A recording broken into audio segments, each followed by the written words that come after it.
আসসালামু আলাইকুম প্রিয় শিক্ষার্থী বন্ধুরা। এসএসসি 2026 আজকে ম্যাথ পরীক্ষার মধ্য দিয়ে ৬টা পরীক্ষা শেষ হলো।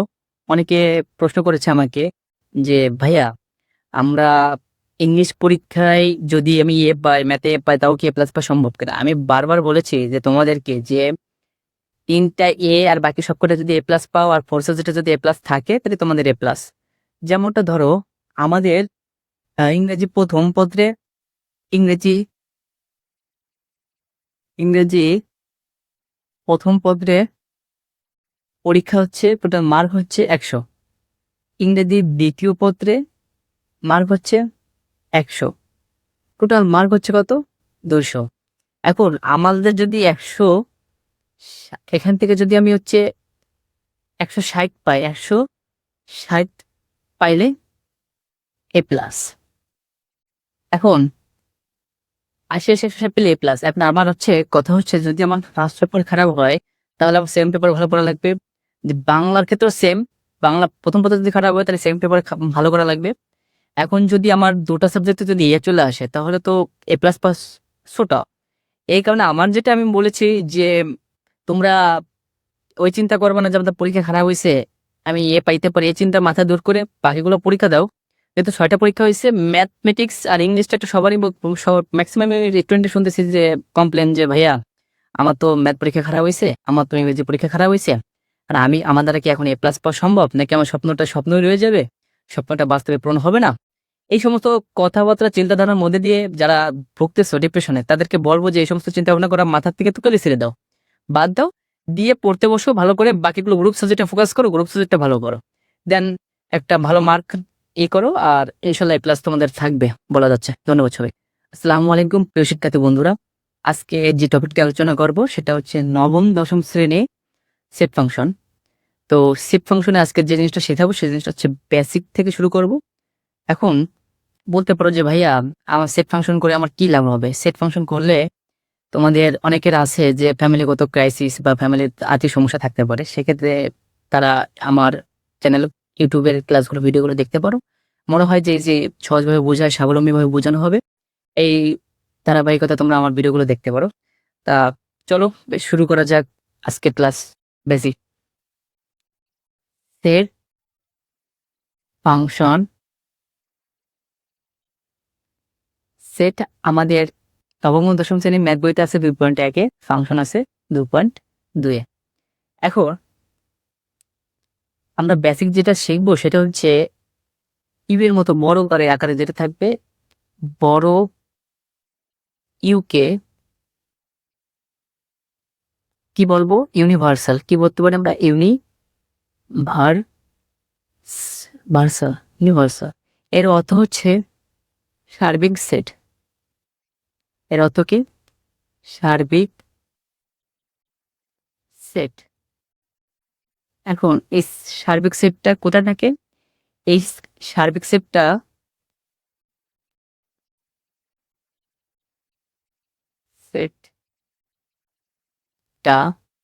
উদ্দীপকে দেওয়া থাকবে। উদ্দীপকে দেওয়া থাকবে। এরপরে আমরা যেটা শিখবো সেটা হচ্ছে এরকম এন এর মতো যেটা থাকবে, এটাকে বলা হয় ইন্টারসেকশন। ইন্টারসেকশন ইন্টারসেকশন এর অর্থ হচ্ছে সেট সেট। কি সেট? Set set. এটা যদি থাকে, এটা থাকলে শুধুমাত্র কমন নিতে হবে। শুধুমাত্র কমন নিতে হবে।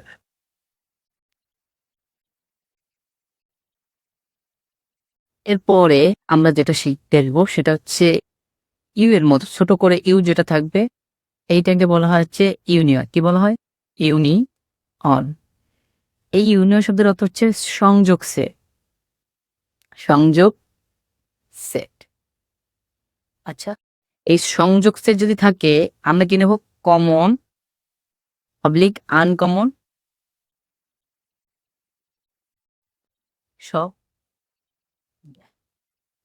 তার মানে এইটা যদি এই চিহ্নটা তোমরা যদি দেখো তাহলে আমার কি নিতে হবে, কমন এবং আনকমন সব নেব। আর এই চিহ্নটা যদি থাকে তাহলে আমরা শুধুমাত্র কি নেব, কমন নেব। আর ইউনিভার্সাল যদি থাকে সেটা উদ্দীপকে দেওয়া থাকে। এখন ইউনিভার্সালের কাজ কি, ইন্টারসেকশনের কাজ কি, এটা পরবর্তীতে দেখাবো। তার আগে আমি এগুলো বেসিকগুলো দেখাচ্ছি, দেখো তোমরা ভালোভাবে মনোযোগ দিয়ে দেখো। এরপরে দেখো এরকম যদি থাকে,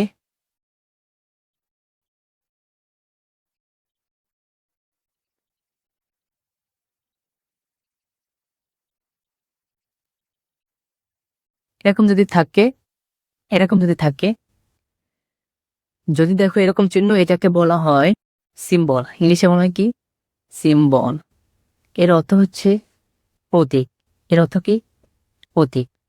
এটা দ্বারা কি, মানে এইটা কিসের প্রতীক, এটা হচ্ছে আমরা ছোট বড় নির্ণয় করার প্রতীক। এটা কিসের প্রতীক, ছোট বড় নির্ণয় করার প্রতীক।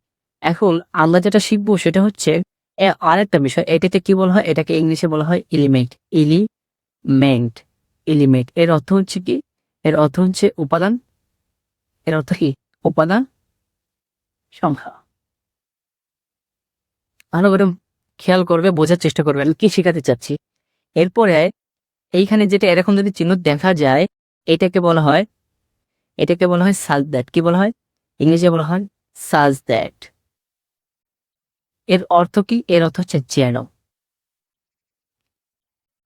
এরপর আমরা যে বেসিকটা শিখবো সেটা হচ্ছে জেড। জেডটা কি, জেডটা আমরা চিনি হচ্ছে পূর্ণ সংখ্যা। পূর্ণ সংখ্যা। এখন পূর্ণ সংখ্যা কোনগুলা, মনে করো 0 থেকে শুরু, +1 +2 +3 ডট ডট ডট ডট। আবার এখান থেকে কি করতে পারি, -1 -2 -3 ডট ডট ডট। মানে 0 থেকে +1 যতদূর নেওয়া যায় এবং 0 থেকে -1 যতদূর নেওয়া যায়, এইটাকে কি বলা হয়, এইটাকে বলা হয় পূর্ণ সংখ্যা। এরপরে আমরা যেটা শিখবো সেটা হচ্ছে এন। এনটা কি, এনটা হচ্ছে স্বাভাবিক সংখ্যা। স্বাভাবিক সংখ্যা। এখন আমার প্রশ্ন হচ্ছে স্বাভাবিক সংখ্যা কোনগুলা। দেখো বন্ধুরা, স্বাভাবিক সংখ্যা হচ্ছে যেটা আমরা লিখি 1 2 3 4 5 ডট ডট ডট। মানে হচ্ছে আমরা 1 থেকে 100 পর্যন্ত যেমন ধারাবাহিক আমরা যেরকম সংখ্যা বলি 1 2 3 4 5 6, এটাকে বলা হয় কি, স্বাভাবিক সংখ্যা। এরপরে আমরা যেটা দেখব সেটা হচ্ছে যদি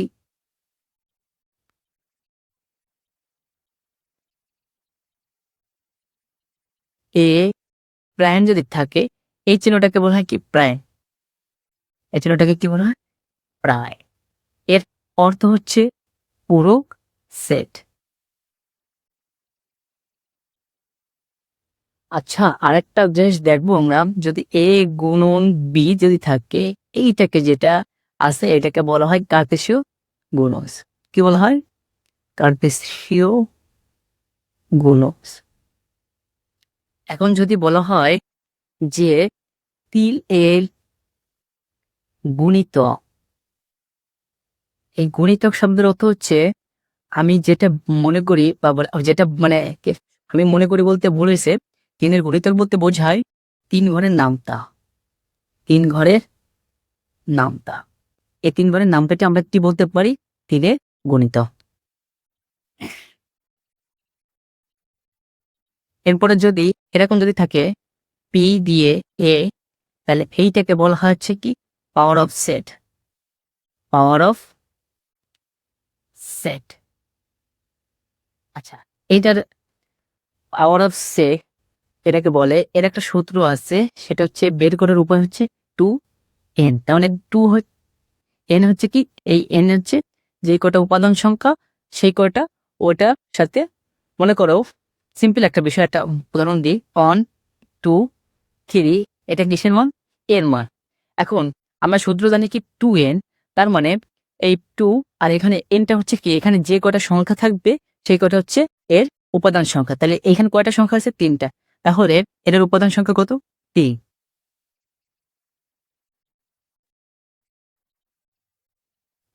তাহলে 2 কিউব, তাহলে 2 কিউব বলতে আমরা জানি কি, তার মানে এর উপাদান সংখ্যা পাওয়ার, এর উপাদান সংখ্যা কয়টা হবে, 8টা।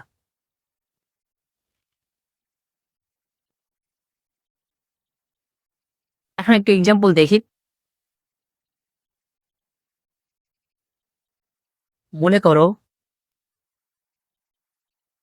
এ সমান সমান 1 2 3 4 দেওয়া রয়েছে, বি সমান সমান দেওয়া রয়েছে 1 3 5। এবার তোমাকে বললো কি এ ইউনিয়ন বি নির্ণয় করো। ভালো করে বোঝার চেষ্টা করো। আমি বলেছি কি এই ইউ যদি থাকে, এইটা যদি থাকে, তাহলে আমরা কি করব, এই ইউনিয়ন যদি থাকে এর অর্থ হচ্ছে সংযোগ সেট, দুটার মধ্যে যেটা মানে কমন থাকবে সেটা নেব এবং আনকমন যেটা থাকবে সেটা নেব। তাহলে এর মান কি দেওয়া রয়েছে, এর মান আছে হচ্ছে 1 2 3 1 2 3 4। এরপরে আমাদের মাঝখানে কি চিহ্ন আছে, ইউনিয়ন আছে, সেই ইউনিয়নটা বসাবো।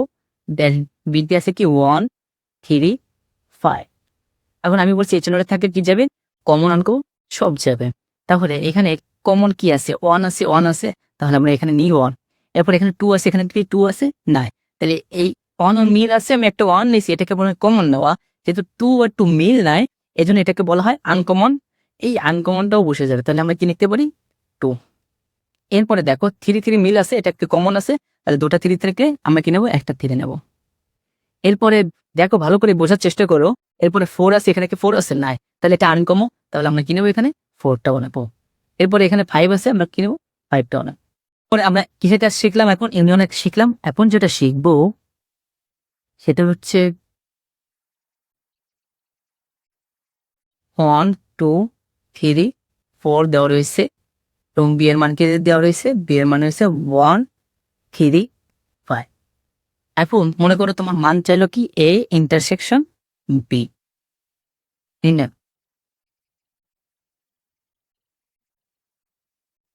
ভালো করে বোঝার চেষ্টা করো বন্ধুরা, কি বলেছে এ ইন্টারসেকশন বি নির্ণয় করো। এখন আমার এর মান কি দেওয়া রয়েছে 1 2 3 4।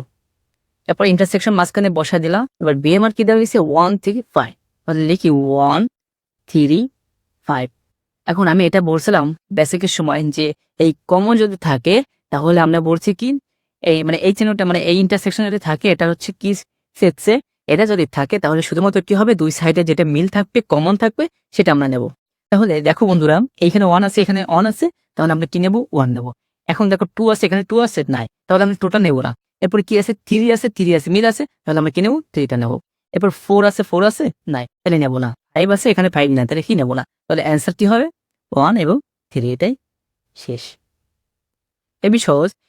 এরপরে আমরা যেটা শিখব,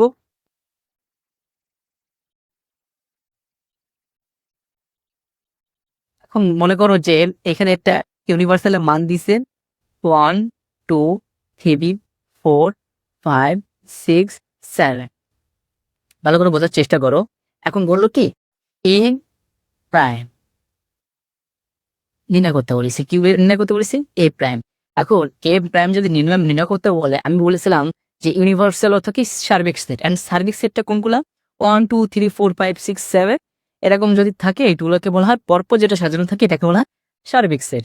এখন এই সার্বিক সেটের কখন কাজ সেটা দেখো, যখন এ প্রাইম থাকবে তখন আমি এই সার্বিক সেটটা কোথায় পাবো, উদ্দীপকে দেওয়া থাকবে, তখন এই এ প্রাইম যদি থাকে বা এ পূরক যদি থাকে তাহলে আমরা লিখতে পারি ইউ বার এ। কেউ এটাকে বিয়োগ বলবে না, বিয়োগ বলবে না, এটাকে বলা হয় কি চিহ্ন, এইটাকে বলা হয় বার চিহ্ন। অনেকে কিন্তু এটাকে বলা হয়েছে বলে যে ইউ বিয়োগ এ, এটা ভুল বলে। এটার চিহ্ন বলতে বোঝায় যে ইউ বাদ এ। এখন দেখো ইউ এর মান কি ধরেছে 1 2 3 4 5 6 7, মাঝখানে কি আছে বাদ, তাহলে সে বাদটা বসান। এবার এর মান কি দিয়ে আছে, এর মানটা দিয়ে রয়েছে 1 2 3 4। এখন আমি বলছি যে এই মাঝখানে যদি বিয়োগের মতো যেটা থাকে সেটা বলে বাদ চিহ্ন। বাদ চিহ্ন বলতে যদি এখানে 1 আর এখানে যদি 1 থাকে মিল থাকে তাহলে বাদ, এখানে যদি 2 এখানে 2 মিল আছে তাহলে বাদ, এখানে 3 এখানে 3 মিল আছে বাদ, এখানে 4 এখানে 4 মিল আছে বাদ, তাহলে অ্যান্সারটা কি হবে শুধুমাত্র 6 এবং 7, এটাই অ্যান্সার। তাহলে আমরা কি শিখলাম, আমরা ইউনিভার্সালের কাজ শিখলাম, আমরা এ প্রাইমের প্রোক্সেটের কাজ শিখলাম, আমরা ইন্টারসেকশনের কাজ শিখলাম, আমরা পেন্ডুয়ামের কাজ শিখলাম। এখন আমরা যেটা শিখব সেটা হচ্ছে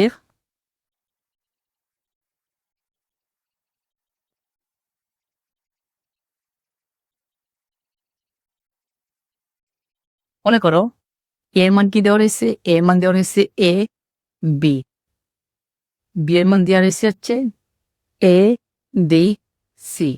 এখন তোমাদেরকে বললো যে পাওয়ার অফ এ নির্ণয় করতে,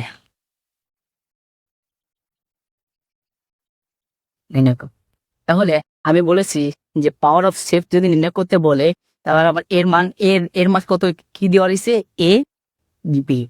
এখন এর একটা সূত্র আছে পাওয়ার অফ সেল এ নির্ণয় করতে, যদি বলে পাওয়ার অফ এ নির্ণয় করার কথা তখন এটা আমি বলছিলাম এর একটা সূত্র আছে সেটা কি 2a, যে 2 হচ্ছে সূত্রের 2 আর এনটা কি, এনটা হচ্ছে এইখানে যে কোটা সংখ্যা বা উপাদান সংখ্যা থাকবে মানে উপাদান সংখ্যা যেটা থাকবে সেটা হচ্ছে এন এর মান। তাহলে এখানে 2, এখানে কয়টা উপাদান সংখ্যা আছে 2টা, তখন কি আসবে 2, তাহলে কয়টা আসবে 2 গুণ 4, তাহলে আমার এটাকে কয়টা বানাতে হবে 4টা বানাতে হবে। ভালো করে বোঝো কিভাবে 4টা বানায়।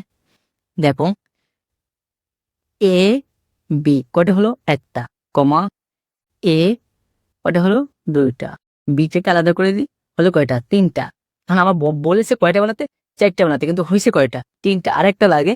এখন আমরা তো এখানে আরেকটা বসাতে পারতেছি না, এখন কি বসাতে দিতে পারে, এটা হচ্ছে ফাঁকা সেট দিয়ে সেকেন্ড ব্র্যাকেটটা ক্লোজ করে দিলেন, আমার কি হয়ে গেল পাওয়ার অফ এ নির্ণয় করা কমপ্লিট হয়ে গেল। আজকে আমরা যেটা বেসিক শিখলাম এরপর দিন বইয়ের অঙ্কগুলো সলভ করব। এর মধ্যে যদি কারোর কোনো বেসিক সমস্যা থাকে এখনো আমাকে কমেন্ট করে জানাবা যে ভাইয়া আমার এখানে সমস্যা আছে। কারণ কি যে এই যখন আমি অঙ্কের মধ্যে ঢুকবো যখন বোঝাবো তখন মনে করে এই বেসিকগুলো যদি নলেজ যদি না থাকে তাহলে তোমরা অঙ্ক করতে পারবে না। আর এই বেসিক ম্যাথটা যার যত ভালো থাকবে সে তত অঙ্ক ভালো পারবে।